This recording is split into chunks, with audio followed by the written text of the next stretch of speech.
19 away from 11 o'clock in the Voice of the Cape. We continue with Mu'alima Kosa Kader in the house, and you keep those comments coming. 47913. Enige vrae is welkom, en soos altyd, jy kan anoniem bly. Jy kan ons skakel 4423530. That's 021-442-3530. Bismillah ar-Rahman ar-Rahim. Yes, beloved listeners of the Voice of the Cape, mashallah.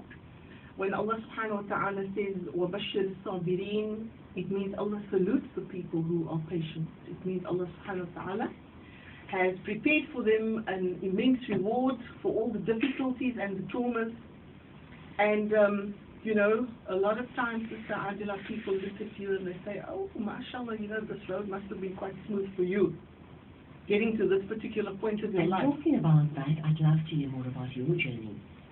Yes. It's a long road to success. It's a difficult road to fame. But you know, if you have Allah subhanahu wa ta'ala on your side, you have absolutely everything, subhanallah. I remember, you know, in 1996, I performed the Hajj for the first time, subhanallah.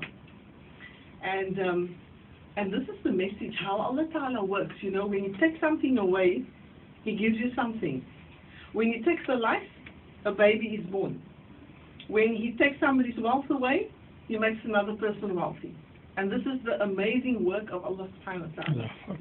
The same year I performed my Hajj, and the same year I lost my house, my business.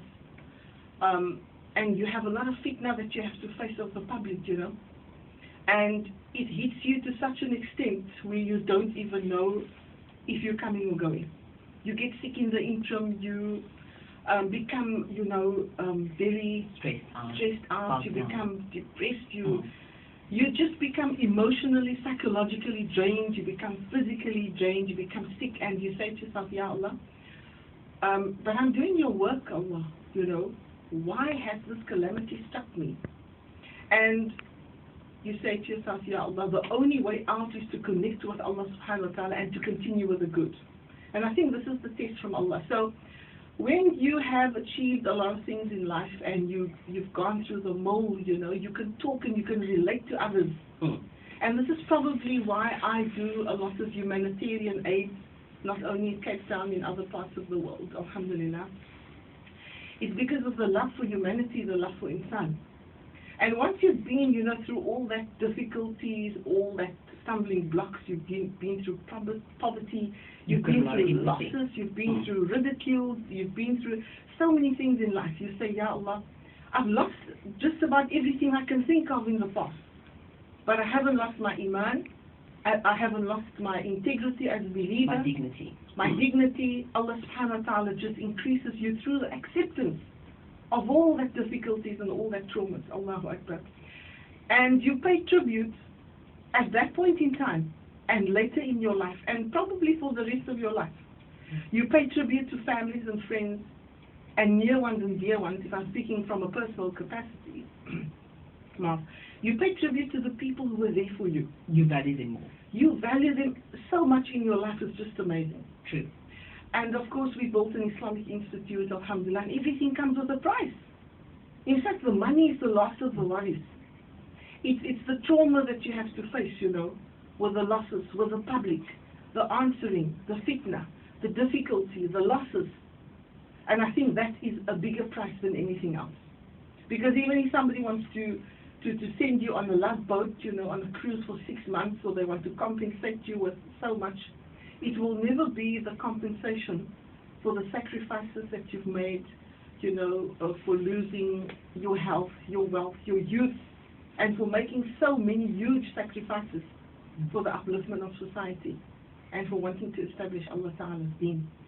But we also need to realize that each and every journey that we go through is important. Yes. There's a reason for that. Absolutely. And if one looks back, you say, Ya Allah, you know, mashallah, you've put me through all that. But and alhamdulillah, wiser, more experienced, more intelligent. I'm able to share, I'm able to handle difficult situations, I'm able to impart to others. And more importantly, you're able to show empathy towards others. Absolutely. Because you don't, one of the things, you know, is that you say to Allah subhanahu wa ta'ala, out of gratitude, I'm going to empower people. out of gratitude for taking me out of all that difficulty and for being there for me. I'm going to empower the masses. I'm going to, be there for the people. I'm going to see whatever way I can change their lives. And this is one way how we can help ourselves through trauma in life, through difficulties, is that we get connected with the person who's going through that difficulty so that we can understand where they're coming from. And if we look at the hadith where Rasulullah sallallahu alayhi wa sallam said that when a believer comes to you and that person asks you for help, you give him the best. When he's asking you for advice, you have to give your best advice to that person. Why? Because this is our Islamic duty as Muslims. We don't do a job half-hearted. 10%, 5%, we give it all we have. And this is how we become progressive people, inshallah. And the one thing my mom would always say is, I say, it's for net do. You do it even better than, Wow. That's a beautiful lesson. That's a beautiful lesson. And I believe that. Yes, You should because give your utmost all the time. that's a brilliant advice, that's coming from your mom, because give that love, that compassion to that particular thing or act that you are doing as if you're charging.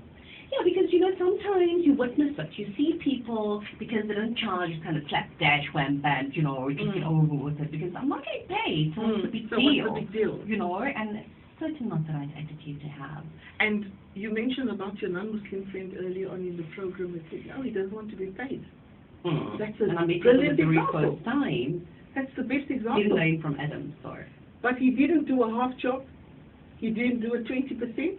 He went all the way. And I insisted, please take something. My husband sells tools and plumbing. Is there anything that you need? He said, no, Wow. please. And this is what was amazing when he said, don't take away my blessing. Allah Akbar.